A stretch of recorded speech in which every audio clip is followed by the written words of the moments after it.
everyone, welcome back to the channel. If you're new here, I'm Cynara and I share tips and insights to help you navigate the real estate market. Today we're diving into a crucial topic for anyone looking to buy a home: the top 5 mistakes home buyers make. These mistakes can be costly and time consuming, but don't worry, I'm here to help you avoid them. Whether you're a first-time home buyer or a seasoned pro, you'll want to stick around for these valuable tips. Let's get started.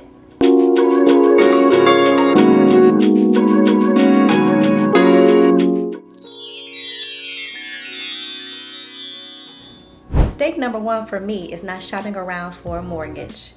I know it's time consuming and it's a long process having to provide your documentation to multiple people and speaking to multiple loan officers, but it is a great idea to do so because not all the lenders are created equal. They can provide different rates and terms and loan products such as down payment assistance programs and closing cost programs. So you want to shop around because shopping around may actually save you money in the long run. That brings me to a related second mistake home buyers make, and that is making large purchases when they are pre-approved for a mortgage. Making major purchases, applying for new credit, failure to make a payment on your credit card, or changing jobs. Huge no-nos when you are pre-approved. And that is because when you are pre-approved all the way up until closing, the lender is constantly evaluating your credit, your assets, your score, and your income. So any changes in the wrong direction can lead you to not getting that loan. Just because you are pre-approved, you are not guaranteed the loan. You can be denied. So things you should avoid doing while you're going through the home buying process are quitting your job, getting a new job, applying for a new credit card, or closing an existing one. Don't do that. Not paying your bills.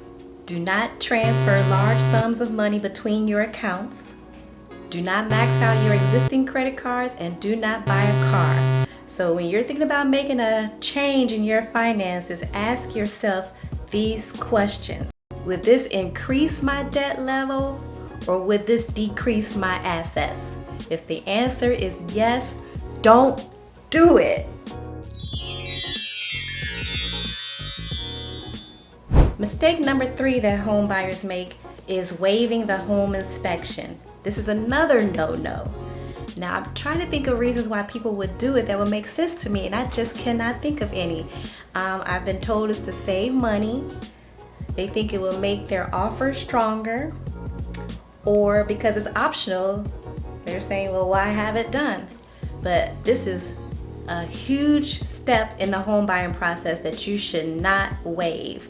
There's so much information to be gained from a home inspection that can help you with your decision to move forward with the house, put you in a stronger negotiating position, or decide to back away from the purchase. So just like when you buy a car, you shouldn't just kick the tires on a used car and say, okay, it's good to go. You want to have an expert come in and check under the hood and take it for a test drive and make sure that it's okay, because it's a huge purchase.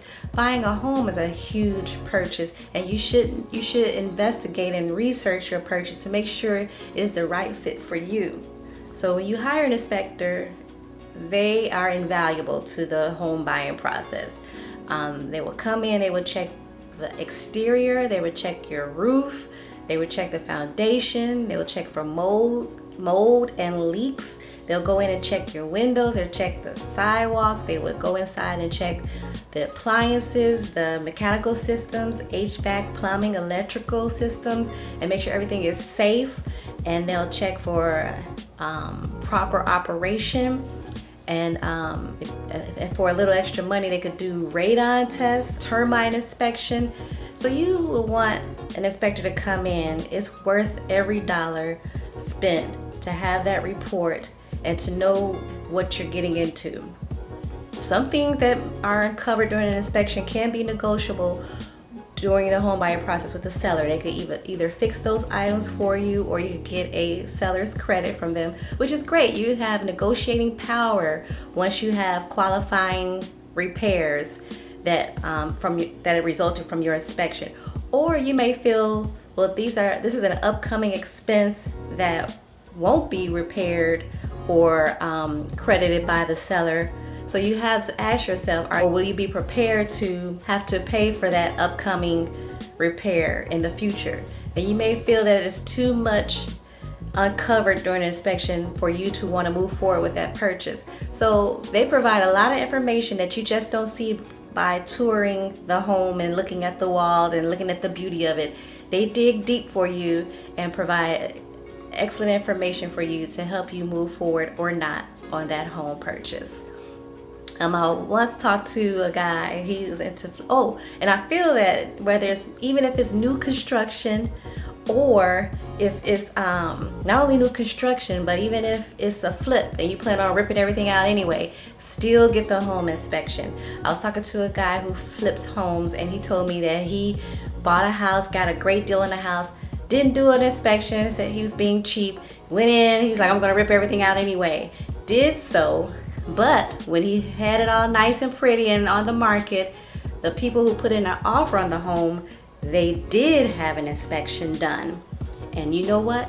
They uncovered an issue with the septic system that led to him having to fix it, and it cost him thousands of dollars. So that minimized his bottom line because he didn't check for that issue.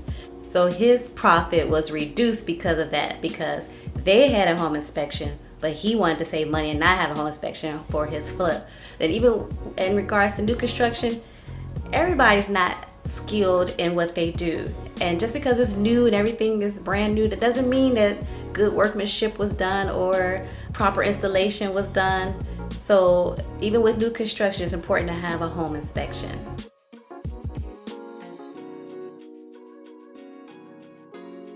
Actually, it's a few days later. Don't ask what happened. Another mistake home buyers make is not considering all of the costs involved in buying a home. It's tempting to max out what the bank says you can afford, but let's dive into why that might not be the best idea. When you buy a house, the purchase price is just the beginning. There are several other costs to keep in mind, such as repairs and maintenance. Homes need regular upkeep.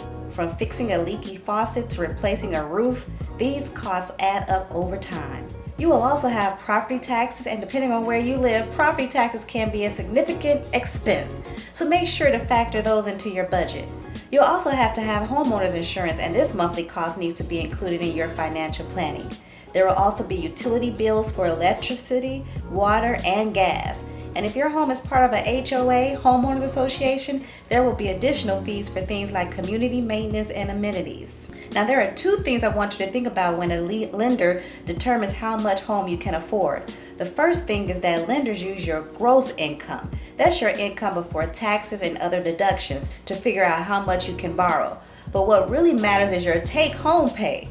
This difference can be pretty big and affect how much you can realistically afford each month. The second thing I want you to be mindful of is the pre-approval calculation includes debts like credit cards, car loans, and student loans, but it doesn't consider other expenses you may have that don't show up on your credit report, such as your cell phone bill, child care costs, medical bills, or just your everyday living costs. So because how much home you can afford according to a lender isn't as accurate as a calculation, it's important that you not feel that you have to purchase a home that is at the maximum amount of your pre-approval, and that is so that you can have some financial flexibility, because buying below your limit gives you some breathing room in your budget, allowing you to handle unexpected expenses or emergencies without being stressed out, and so that you can have money for more important things such as having fun, travel, and savings. So consider the extra cost when buying a home. Not having a realtor like me when buying a home can be a significant mistake. Let me tell you why you need me, Cynara Anderson, representing you and guiding you through the home buying process. I have extensive knowledge of the local housing market, including current trends, pricing, and neighborhood insights. This expertise can help you find the right home at the right price. I have access to a broader range of listings, including those that may not be publicly advertised. This gives you more options to choose from. I am a skilled negotiator who can help you get the best deal possible. I know how to handle offers and counter offers effectively. The home buying process involves a lot of paperwork and legal requirements. I help ensure that all the documents are correctly completed and submitted, reducing the risk of errors or legal issues. I have a network of professionals such as home inspectors, mortgage brokers, attorneys, and contractors, which can be invaluable during the home buying process. Buying a home can be time-consuming and stressful. I can facilitate many of the tasks involved and ensure deadlines are met, saving you time and reducing stress. I represent your interests throughout the buying process, advocating for you and ensuring your needs and preferences are prioritized. If issues arise during the buying process, I have the experience and resources to address and resolve them efficiently.